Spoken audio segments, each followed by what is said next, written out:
सलग दुसऱ्या दिवशी बीडमध्ये ओबीसी नेते छगन भुजबळ यांनी मंत्रिपदाची शपथ घेतल्यानंतर जल्लोष साजरा केला आहे।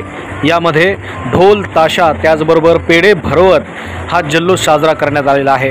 यावेळेस जे कार्यकर्त्यांनी जल्लोष साजरा केला आहे त्यांनी मोदी सरकारचे आभार देखील यावेळेस मानले आहेत। यामध्ये कार्यकर्त्यांनी आपल्या नेत्याला मंत्रिपद मिळाल्यानंतर जो जल्लोष साजरा केला आहे यावर त्यांनी समाधान मानलं आहे।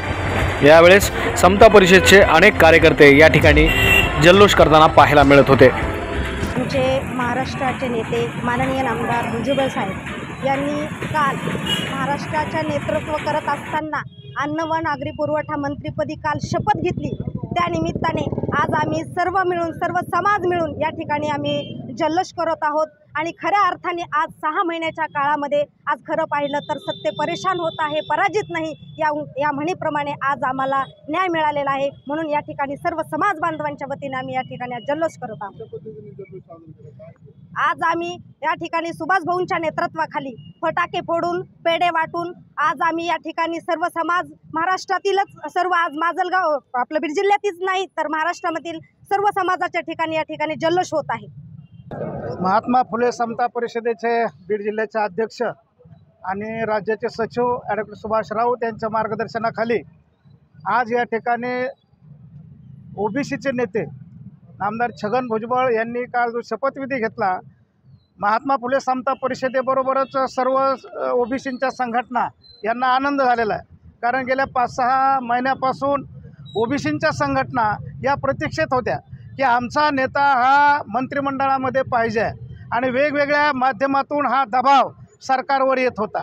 त्यामुळं देर होई दुरुस्ती होई या न्यायानं सरकारनं त्या ठिकाणी भुजबळ यांना त्या ठिकाणी मंत्रिपदावर त्या ठिकाणी विराजमान केलं आहे। ते कॅबिनेट मंत्री झाले आहेत आणि कॅबिनेट मंत्री झाल्यामुळं आमच्या तमाम ओबीसी संघटना आणि ओबीसीचे जे कार्यकर्ते आहेत यांना अत्यंत आनंद झालेला आहे। आज या ठिकाणी आनंदोत्सव साजरा करत असताना एकमेकांना पेढे त्या ठिकाणी भरले गेले, फटाके त्या ठिकाणी वाजवले गेले, वाजंत्री या ठिकाणी होते आणि चांगल्या उत्साहामध्ये नामदार भुजबळ साहेब यांचं या ठिकाणी आम्ही स्वागत केलेलं आहे आणि त्यांचं अभिनंदन एक प्रकारे केलं आहे। सरकारनं उशिरा का होईना परंतु हा न्याय दिलेला आहे आणि त्यामुळं आम्ही नामदार भुजबळ यांना या ठिकाणी बळ देत आहोत या माध्यमातून। त्याचबरोबर फडणवीस सरकार यांचे आभार मानत आहोत। अजितदादा असतील किंवा एकनाथ शिंदे असतील यांचेही आम्ही या निमित्तानं आभार मानत आहोत। मोदी सरकारनं जो निर्णय घेतलेला आहे जात न्याय जनगणनेचा हा सुद्धा या ठिकाणी पूरक ठरलेला आहे आणि म्हणून भाजपचं सरकार हे आम्हाला आमचं सरकार वाटू लागलं आहे असं या निमित्तानं मला या ठिकाणी वाटू लागलं आहे।